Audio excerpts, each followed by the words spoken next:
Happy birthday! Happy birthday! Oh wait, it's my birthday. It's Matthew's birthday today, so I thought that I would take him somewhere he's never been before. I thought that I would take him to a Michelin-starred restaurant here in Valencia. Seriously? And it's not just a Never been. star, but it's a 2-star Michelin restaurant. We're going to El Poblet. We're going to El Poblet. It's the only 2-star Michelin in Valencia.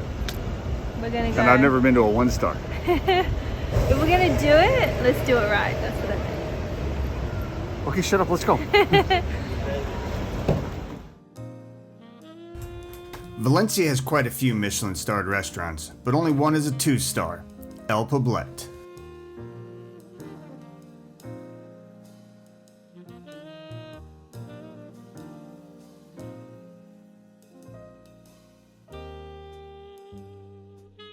We chose to go with the highest tiered menu, the menu Ciutat Vella, 11 courses of local Valencian cuisine. Of course, we chose the associated wine pairing as well. Might as well go all in. My bag got a pillow. They gave me a pillow for my bag because I wanted to keep it with me. They started us off with a glass of Gossett Grand Reserve champagne. It's customary at Henley Farm to offer a complimentary dash of bubbles just to cleanse one's palate beforehand. Of course. Any objections? Yeah, we still love Ashley and Henley Farm. Make sure to go check out that video here. Followed by some amuse-bouche and bread.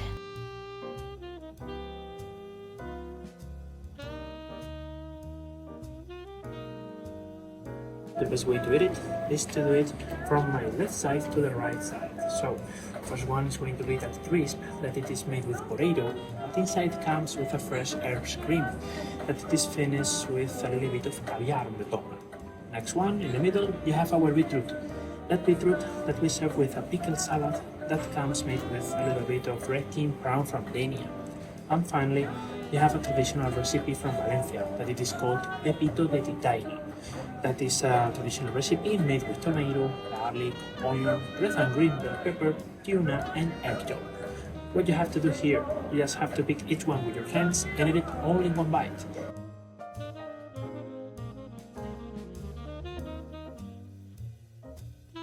First up for the paired courses was a charcuterie platter of cured horse loin, Easter sausage, sheep's jerky, and fideuà sopressata, a raw sausage wrapped in intestine lining.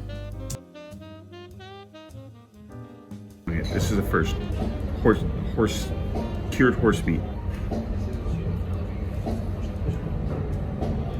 It smells really cool, but it also smells like intense.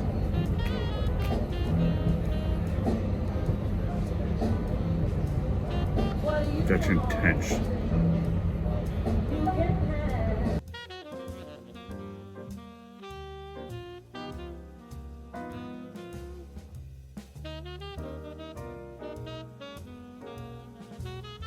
A delicious albarino was paired with a pine nut gazpacho with pickled figs. We enjoyed this dish, but it was a bit of a precursor of some things we weren't going to enjoy as much coming. The next dish was paired with an apple ice wine, which we found a bit odd to include a sweet dessert style wine this early in the meal. The paired course was titled Time, Territory and Season and consisted of multiple pickled items, including one pickled in kombucha vinegar. The pickle heavy courses started to wear down on us a little bit here. I don't know what to think. The next course is a highlight for the restaurant, Denia prawns. These prawns live below 1,000 meters and are supposed to be the best in the world. They were paired with a crisp zorella that we found extremely pleasant. The Denia prawn is quite famous and known to be a delicate item. We were really looking forward to this, but unfortunately found them to be quite fishy. I'm really sensitive to fishiness, but Chloe is not, and even she found herself unable to finish it. Next up was fideuà, considered a take on the traditional Valencian paella. This is a seafood-based dish using pasta instead of rice. We unfortunately found this dish again to be a bit fishy and overcooked, as the crispy layer of the pasta was burnt rather than just crispy.